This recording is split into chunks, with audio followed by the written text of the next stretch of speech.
हरे कृष्णा, राधे राधे सभी को। कुंज बिहारी श्री हरिदास आप सभी का स्वागत है आपके अपने लड्डू गोपाल कृष्णा चैनल में। श्री हरि। तो आज माधव जी के स्नान के साथ साथ कुछ करेंगे चर्चा, जो छोटी छोटी चर्चा हैं, ज़रूरी भी हैं, तो आप सुनिएगा। तो चलिए पहले हम करा लेते हैं माधव जी का स्नान। तो देखिए, ठंडी बहुत ज़्यादा है, जैसे दिसंबर चल रहा है, तो आपको बहुत ध्यान भी रखना है। ठंडियों में जल्दी से नहला देना है, ज़्यादा खुला नहीं रखना है, और गुनगुने पानी से ही भगवान का स्नान कराएं और बहुत प्यार से उनकी सेवा करें ठंडियों में, क्योंकि विशेष ध्यान रखना पड़ता है ठंडियों के अंदर। चलो, अब हो चुका है स्नान, बाकी की पूजा कर लेते हैं। तो देखिए, पूजा करने से पहले मैं आपको बताने जा रही हूँ कि हम जो चर्चा करने वाले हैं वो किस विषय पर चर्चा करेंगे। तो आज हम करेंगे तुलसी माला पर चर्चा। जो है हमारी तुलसी माला को लेकर है। देखिए, बहुत पवित्र माना जाता है तुलसी माला को। तो उसको कौन कौन व्यक्ति धारण कर सकता है माला को, और कैसे धारण करें, और किस एज तक का व्यक्ति, बुढ़ा है वो भी कर सकते हैं, बच्चे हैं वो भी कर सकते हैं, और जवान हैं वो भी कर सकते हैं। तो कुछ नियम होते हैं उनके, तो वो मैं आज आपको बताऊंगी कि किस तरीके से आपको करना है। तो इस वीडियो में वही है, तो लास्ट तक देखिएगा वीडियो को और सुनिएगा चर्चा को। श्री हरि। तो देखिए, तुलसी माला दो तरीके से पहनी जाती है। एक तो हम गुरु के द्वारा पहनते हैं और एक हम स्वयं पहनते हैं।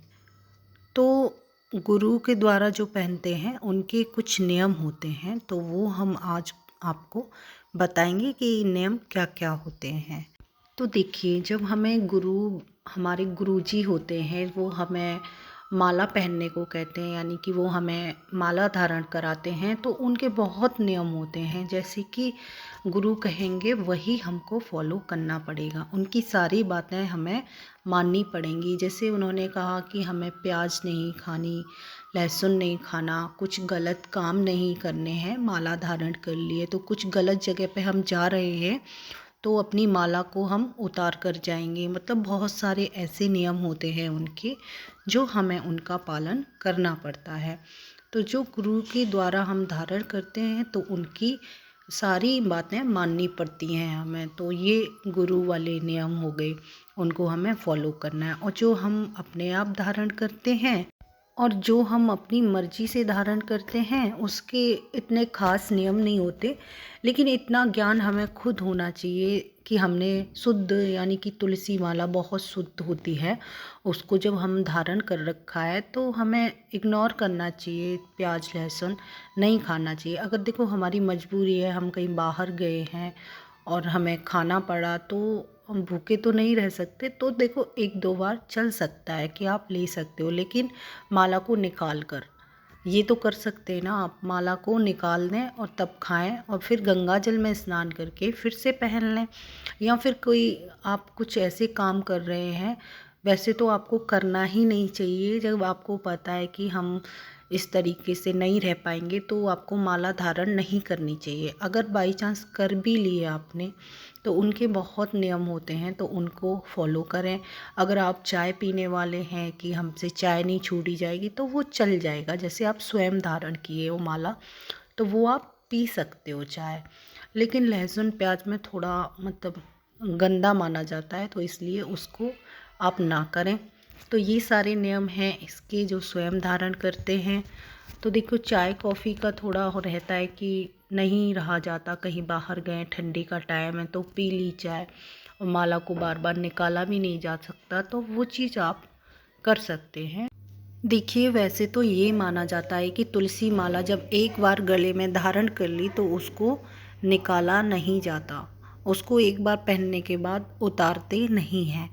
लेकिन जब ऐसी समस्या आ जाती है हमारे सामने कि जैसे मासिक धर्म हुआ, उसमें भी नहीं निकालनी है उस समय, लेकिन किसी की मृत्यु हो गई, वहाँ पे हमें जाना पड़ा, तो वो अशुद्धि मानी जाती है, तो वहाँ पे हम अपनी माला को निकाल कर ही जाएंगे। ऐसा नहीं है कि पहन कर जाएंगे, वहाँ तो हमें निकालनी ही निकालनी है। फिर आकर गंगा जल में शुद्ध करके फिर से हमें वो पहन लेनी है। यानी हमें, जैसे देखिए, जैसे हमने माला धारण की तो उसमें श्री कृष्ण का वास होता है कि हमारे हृदय में भगवान जी विराजमान हो गए, तो वो चीज़ होती है माला के अंदर। तो ये चीज़ है, बहुत शुद्ध और शुद्धिकरण का विशेष ध्यान रखना है।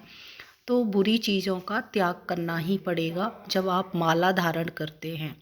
तो ये चीज़ विशेष ध्यान से आपको फॉलो करनी है।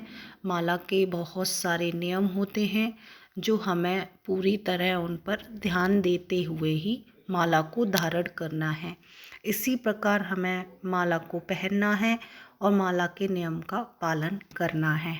तो जो कृष्ण भक्त होते हैं वो माला सब धारण करते हैं। सबके गले में देखा होगा, जो भक्ति करने वाले लोग हैं वो माला पहनते हैं। श्री कृष्ण उनके साथ रहते हैं, वो उनके हृदय से लगे रहते हैं। तो भगवान का अनादर ना करें।